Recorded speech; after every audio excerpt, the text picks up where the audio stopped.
And I'm just really grateful that you're willing to spend some time talking about our work and what we're up to and all things deepfakes. Thank you so much. Appreciate Nice it. to meet you. Thank you. Awesome. Now we have enough for audio. We can do a deep fake of her. So That's right. We can do deepfake audio and video. Welcome to the SVIC podcast, where we deliver tech insights without the hype.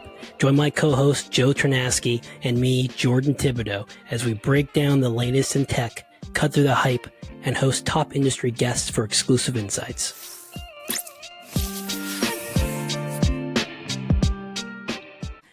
I met Sarah through the OpenAI forum, and she is fantastic and exudes charisma and just a really awesome person. Not true. She's super smart, has charisma, is funny. It's like, God, I hate this person. Damn it. And so what she didn't tell me, though, when we first met, was that she worked at McLaren as a data scientist. Oh, wow. And I was like, oh my God, because I just started watching, I got into F1 a couple of years ago because of Netflix's Drive to Survive. I've been watching that, and I've been trying to get Joe to watch it because it's like an engineering show more than like just a race car job. I know, whatever. But yeah, it's okay. We all, at least he likes fantasy and things like that, so we can talk about fantasy nerd books, which is good. But I did not know that about you, so that is super duper awesome. And then after that, you decide, hey, I'm gonna go get a PhD at Berkeley and like focus on like deepfakes. So that's quite an interesting transition. So maybe you can just talk about your background and then talk about like what got you interested in deepfakes. Yeah, a little pivot there. Well, firstly, I want to say hi. Thank you so much for having me. Such a lovely introduction from you, Jordan. You're welcome. And put the mic a little bit closer to your face. Let me put my chair down so I'm okay. Yes. Yeah, I mean, that's very kind of you to say, but you're the one who's got the ultimate riz, Like meeting you at these events, you're always so hyped. It's so lovely to see you. And yeah, it's very nice to be here on the podcast. And Joe, I'm so excited to meet you as well. And I'm just really grateful that you're willing to spend some time talking about our work and what we're up to and all things deepfakes. And yeah, just tell me if my microphone is annoying Perfect. at any you put point. It closer and it got much better. There you go. Good. Perfect. Yes.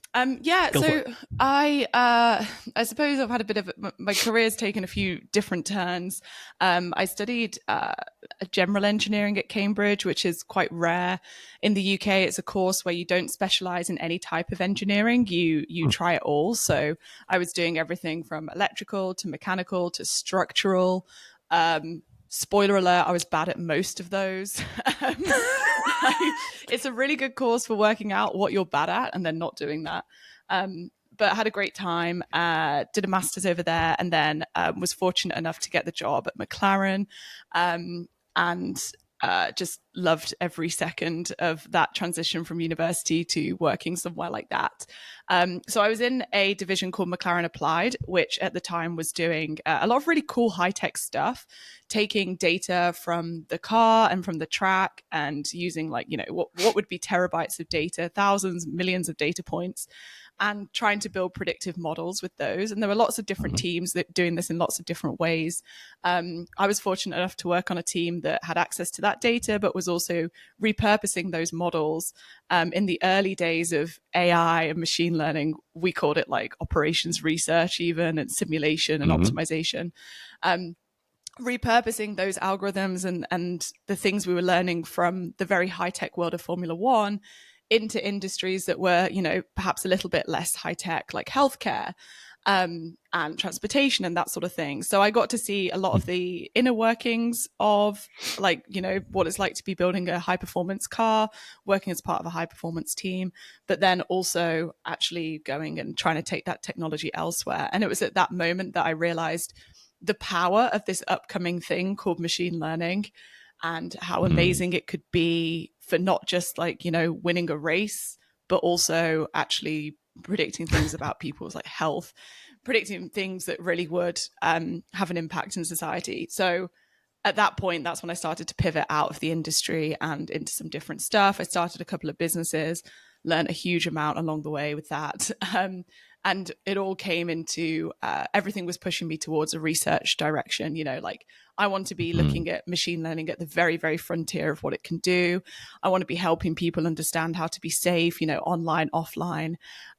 So came to Berkeley on a Fulbright scholarship, met my PI, Professor Hany Farid, who is one of the best academics in the world, and just the most amazing mentor and advisor, and was grateful to be able to stay for a PhD. So now here I am. Congrats. What a story. Wow. That's amazing.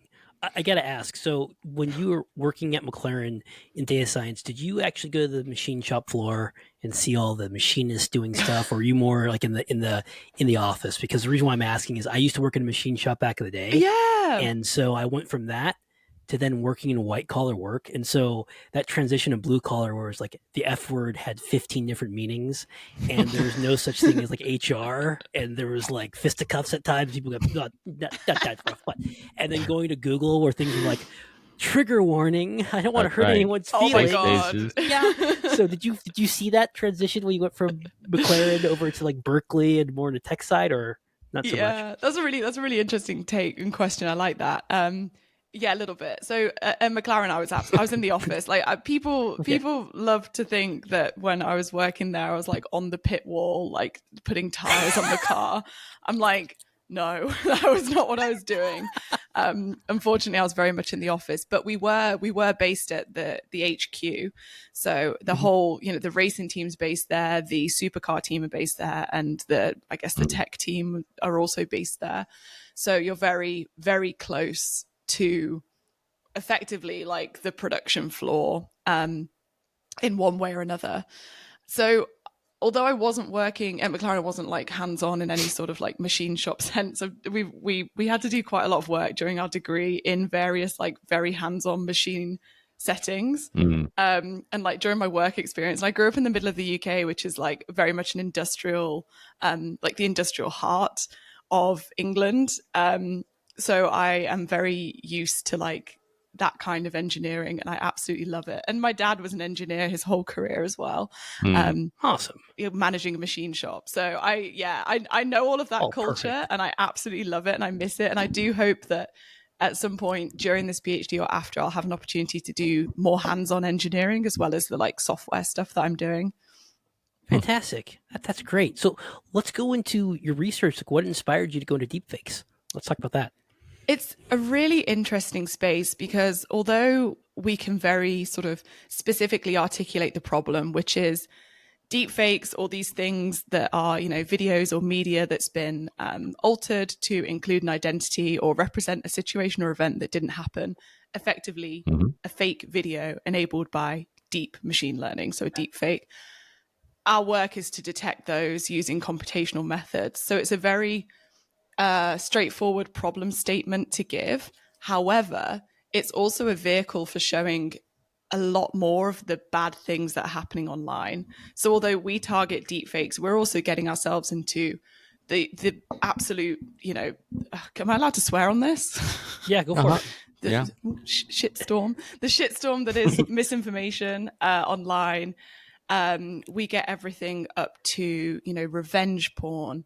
A lot of our discussions are talking about CSAM, which is child sexual abuse material, which is terrifying and something that garners bipartisan support of regulation, right? So we see the whole breadth of like sort of seedy online things happening in the darkest of forums, right up to here's a viral video of Joe Biden, is it real? Right up to here's a robocall that went out to 20,000 people of Joe Biden telling them not to vote. Is that real and is that fake? And if it's fake, what does that mean? It's just influenced an entire election. So we end up working at the frontier of kind of a lot of the bad things that are happening online. And as our world moves increasingly online, it's becoming all the more important. We're becoming all the more busy, and it's becoming all the more important to understand how to navigate these various sort of nefarious things that are happening. Well said. So let's go. I have your research paper here, and people should. Are you surprised? Jump scare! Happy Halloween! I know. That horrible now graph. You must defend it. We actually have your PhD advisors here. We're doing their defense. So let's go now. They're going to tell us embarrassing stories about you from late nights at the lab. Exactly. So. I brought it up, and I just maybe you could go into like a high level of your paper and the interest and insights you pulled from it?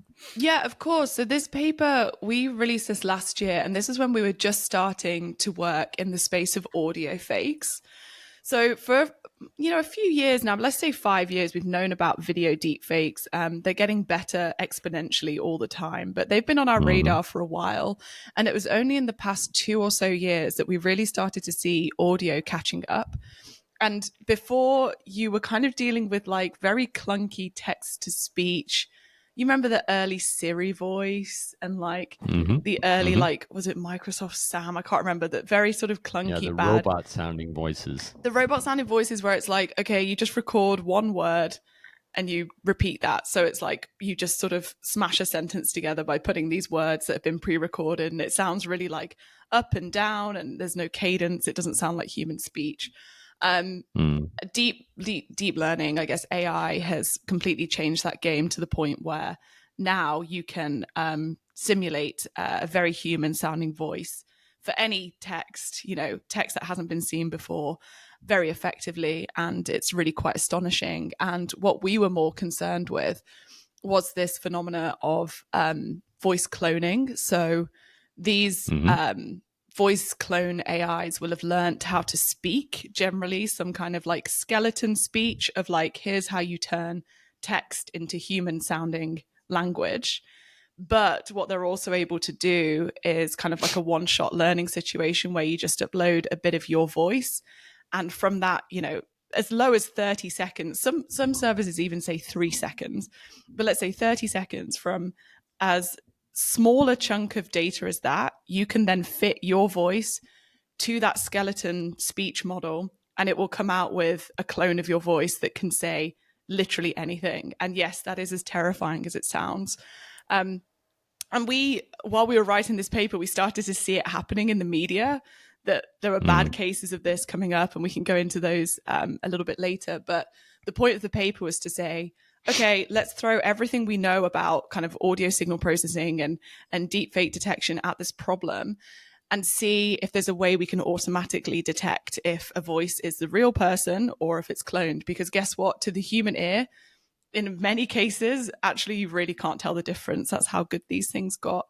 And then to summarize kind of the approaches we took, we don't have to go into loads of detail, but there's 3 different ways you can look at this. There's level 1, which is the most easy to understand human physics-based approaches. So that's stuff that maybe my ear can pick up on. And for this, we looked at the number of like pauses within a sentence for the same words that the AI would say versus a human. We found that typically the humans talked a little bit slower, had more pauses in between, had a slightly different cadence. And that's what you can see on the screen right now. So these 2 waveforms are actually for the same sentence. And we looked at thousands of these across hundreds of different identities. And we realized that for the synthetic voice, so the graph on the bottom, you realize there's less sort of like these dips, the pauses in between the words and the phonemes, but also consistently these signals tend to be louder. And that's, we think, because for a real person speaking into a microphone, exactly as we experienced at the start of this call, I'm human, so I turn my head, I look in different directions. There's a volume difference when I engage with my microphone. For a synthetic voice, that's not the case. So it has much more of a constant higher amplitude. So that was just like a couple of very obvious things we picked up on the human level.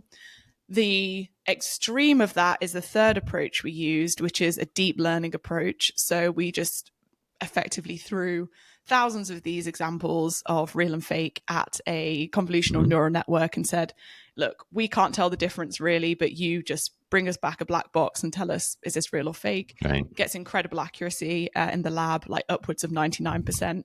By contrast, the human features in the lab, you can get up to 90, but it doesn't generalize very well. That was just for an 11 Labs audio, which is one of the leading providers of voice clones. But, for other voice clone providers, that doesn't necessarily hold. And then the middle approach, so this is the second of the 3 approaches, was to combine both of those into something that's kind of explainable, but kind of not.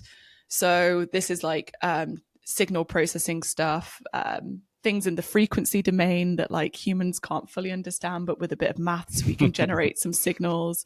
And that did pretty well as well. So those approaches got I think upwards of 95% in the lab. So yeah, this was a really interesting piece of work because as we were writing it, the problem was exploding in front of our eyes, and we only just got it published in time to sort of have any impact or help the field push the research forward in the right direction. I hope it had some positive impact for us. Well said. One of our commenters says the part about taking a snip of your voice and being able to just copy your voice like that blows his mind. And I had my skip at Slack. She didn't want to send audio messages to me because she was really concerned that the more audio messages she said, she'd get her voice cloned. And I was going to actually clone her voice, but you know what? I probably shouldn't do that because I'll really piss her off. We're really good friends, so I didn't do it. It's still not a nice thing to do, yeah. I know, because I was going to record like, Jordan, you were great, and you should get a promotion right now. Like, oh, thanks. So your work got picked up, and then I saw that you were at the White House, which is amazing. So were you there talking about your work or everything? Like, maybe go into that. This is the biggest, swaggiest day of my life, and I milked it so much on LinkedIn, and in reality... I was not an important part of that meeting, I have to say. Now, I obviously can't go into a lot of details about what happened, but the discussion was generally about voice cloning. And around the same time, the FCC released regulation about the use of AI-generated voice clones, especially in targeted robocalls. And this is in response to the situation I alluded to earlier, which was in January last year. Was it this year? God, we're still in 2024. It was this year. January this year, there in the New Hampshire primaries, this was the first use of an AI voice clone at a large scale that we'd seen that was really intended to kind of negatively impact an election outcome. 20,000, well, the estimates are varying, but between 5 and 20,000 people received a phone call from a fake Joe Biden voice. But obviously they didn't know that at the time. Effectively saying, you know, your vote doesn't really count this Tuesday. You should stay at home. And with that, you know, we're never going to know what the exact effect of that was. You know, how many people stayed at home, how many people believed it, etc. But this was the first case we'd seen where someone had orchestrated an AI-driven campaign at this scale and very targeted misinformation. So this wasn't just, you know, some viral thing on X that was like, oh, you know, this is a bit of a joke, or this is something misleading about a politician. This was, you know, coming straight to your phone, and you're thinking, oh, I probably shouldn't show up at the polling booth on Tuesday because it sounds like, you know, this is a very targeted and very like legitimate way to contact me. So this was very, very worrying. And of course, the government wanted to respond to that and did so very, very quickly and very effectively, and issued some regulations. So the meeting really was to talk about that. And now we find ourselves 1 week out from the election, right? And I'm on the edge of my seat every day. I'm wondering, is today going to be the day where there's like a big AI-driven misinformation campaign that blows up, or have we actually done enough to mitigate it? And certainly that regulation and that discussion was a step in the right direction. And put an end to using AI voice clones in robocalls, I think, as far as we're concerned. So very exciting, very good start. And yeah, a very fun, especially for a Brit, a very fun day to go and see the White House. What did your family think when you sent pictures of appearing at the White House? My dad has my my Find My location on his iPhone. Yep. And he's just sent me a screenshot afterwards of showing my little icon like on the White House. And he's like, wow, this is the coolest location you could have had.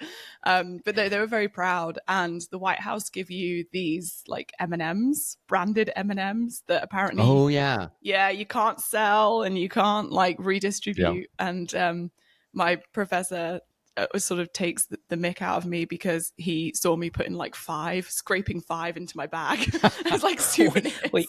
You were hoarding the M&Ms. I know. I was like, this is the best day of my life. I need to give one to like my mom, my dad.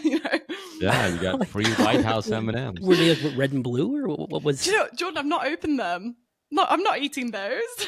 They're just little packets. Okay, send me a picture on LinkedIn. Wait, hang so I on, can see hang on. at least. Do you know what? For the She's got one? podcast, I got them. Okay, them. please. Thank you. This is Maybe you can trade one for a Doomer Tears mug. yes. This is critical information. Here you go. See if she'll. So this is There you go. Presidential seal. Okay, you know what it looks like? A presidential pack of smokes. It does, doesn't That's it? a great cigarette. It does. Sponsored Well, by Marlboro. we can't tell because I've not opened them, so it could be anything in there. That's right. Right. So, I luckily it wasn't from Putin. It wasn't like plutonium or No. something. So, have banks been reaching out to you, or other financial institutions saying, "Hey, how do we protect ourselves from this?" Because people call customer service saying, "Hey, I want to do a bank wire or something." Like, is there been any- Intelligence services from various countries. Yeah, well,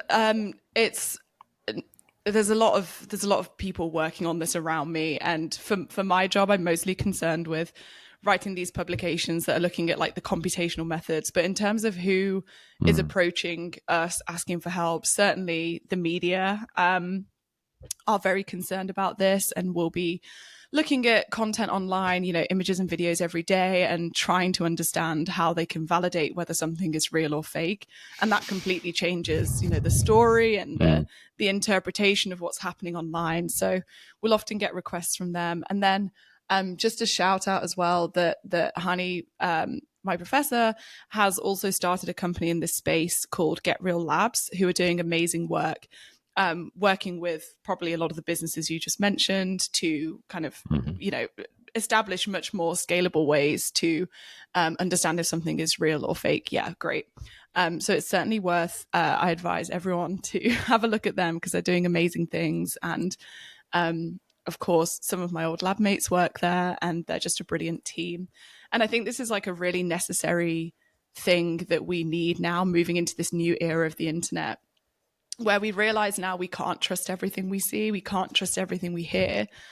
Okay, so what's the next step? So what? So what do we do about it? And that's where you need companies and institutions like Get Real who can help you to kind of look at content, critique it, but also tell you what to do and help you handle the situation. Like there was the case of the in Hong Kong, employee, I forget what level they were, but they thought they had a video call from the CEO of the company, and the video call was real time, and it was like, multiple people in a conference room like we are, but it turned out they were all deep fakes, and this poor employee ended up in a big scandal where they transferred money to what effectively was found to be like, a fraudulent account. Yeah, brilliant. There we go. $25 million. So not 25. Every Wednesday, we live stream an hour-long ad-free episode where we dive deeper into tech, business, and sometimes even feature exclusive interviews. If you're enjoying this, our bonus content will be perfect for you. Plus, by signing up today at patreon.com/SVIC, you'll save 50% when you choose annual support. By Mill. Not just like a quick Venmo. This is the deep fake that I would expect, like, trying to trick somebody into doing a money transfer. The 2 a.m. phone call from the grandson who needs money for bail from grandma or something like that. That seems like the very likely deep fakes. Definitely. Yeah. Really good point, Joe. So how can we protect ourselves? I spoke to my dad and was like, me and my dad already have a password or whatnot we use. Oh, yeah. But what can we do? Should we go to banks and tell them, don't, like, if I'm saying I want to withdraw money over the phone, like, only allow me to do this when it's in person? Like, what can we do to protect ourselves? Yeah, I think there's a couple of things. There's small measures, and then there's just this piece around public education, because the cat is out of the bag, as we always say in our lab. It's like, this is done, this is happening. We are at a point now where you can easily impersonate someone through multiple different mediums with the click of a button. And this, I want to highlight, this is a main thing that's changed, because Photoshop has existed for tens of years. Okay, CGI has existed for tens of years. impersonation has, as a discipline, has actually existed for thousands of years in the human society. But the difference now is the ease of access to it. So now access is democratized in a way that anyone can do this very quickly and very easily. So what that means is we're not going to have some technical solution that can just be like, yes or no, this is real, this is fake. It's too widespread. This is too far gone, and it's only going to continue to get better and better. So in my work, yes, I can put out the best detection algorithm, but by next year it might be outdated, and that's just something that we have to get comfortable with in our lab. But what that means is public education is extremely important. So kind of fostering this culture among ourselves and our peers, and especially online, in critiquing everything that we see and not just folding to this, see something very clickbait, see something very sort of sensationalized and reposting it and spreading it. And, this virality that we've come very sort of accustomed to in this decade, it's very important that we are able to slow down that viral cycle a little bit. So I'd say public education is the most important thing we can do. And that's just kind of raising awareness of critiquing what we see online and, looking for obvious giveaway signs of AI as well. Often the things that go the most viral are the cheapest and quickest and kind of worst deepfakes. Like they're not some amazing CGI that was created in a studio, crafted over weeks. They're, like a visual of Trump where he's got 6 fingers on one hand, is that kind of thing. And the problem there isn't actually the sophistication of the media that created the deepfake at all. It's the people reposting it. And then in terms of more like tangible technical things we can do, I think that every security professional probably says the same, but the importance of like 2-factor authentication. And whether that's like, the 2-factor we're all familiar with, which is you get a code on your phone, sign in, Jordan, that would certainly help in the banking context of things. But just having 2 methods of validation to set things up. So with the CEO example, sure, you could have a video call and you can be absolutely convinced in that one channel that is who you're talking to. But, have a second channel of validation, drop them a text. Actually, this happened to the Ferrari CEO, I want to say. This is another news story that came out a few months ago. A similar sort of scam was trying to target him, and what he did, or what the senior executive did, I can't remember who, was ask them what book they had recommended the week before. So it's kind of like a second channel of validation, right? And then obviously they couldn't answer, and he was like, so it's definitely not you. Yeah, there we go. Yeah. So a book the CEO had mentioned. Informal one-time code. Wow. Yeah. Well said. Thank you. Now, before you run, are you working on any new research that you can talk about? Or yeah, we just published a really interesting study that's more on the human side.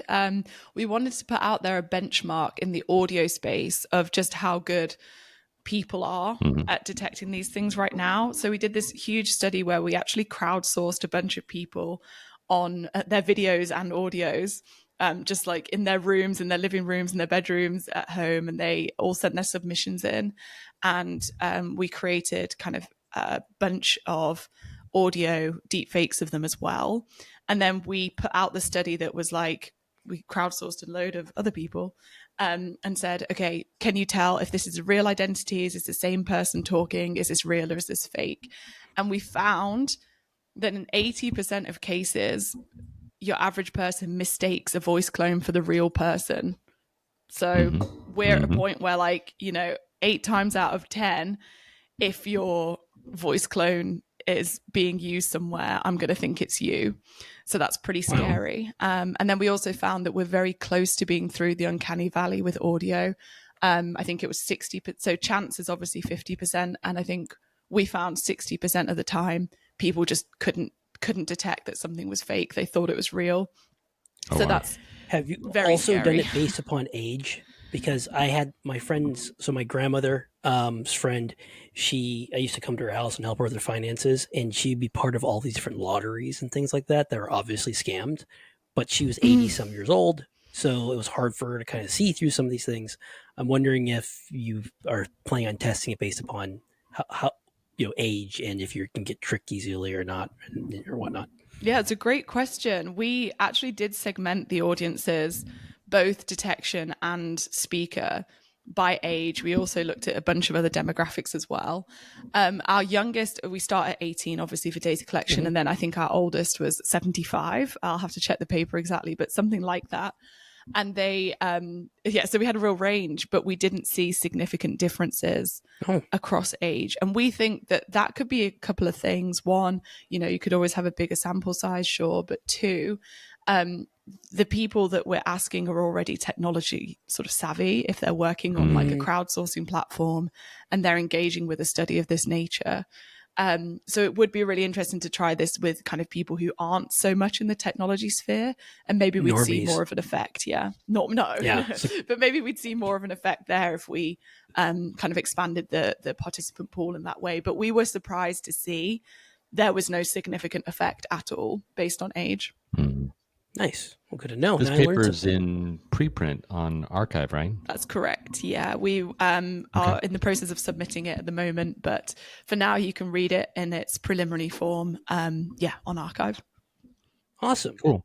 Well, Sarah, thank you so much for joining. We really appreciate your time. We'll check that out. We'll share a link to your new paper with everyone, and we will get this, and then we'll publicize this and make YouTube shorts and share the rest of this video online. Is there a place on social media you hang out the most? Is it LinkedIn, Twitter, Threads? You can let's do a LinkedIn. That sounds great. Thank you. Okay, awesome.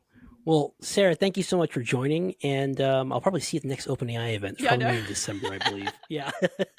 Yeah, I'll see you then, and we should meet. All three of us should meet in person as well. Joseph, if you want to come, you should come to the OpenAI event too. It'll be fun. Yeah, definitely. We gotta get them in. So sweet.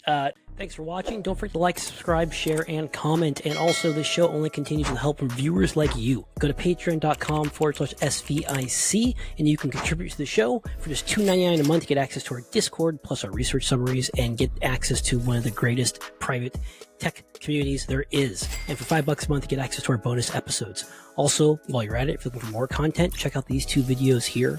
Talk to you later. Bye.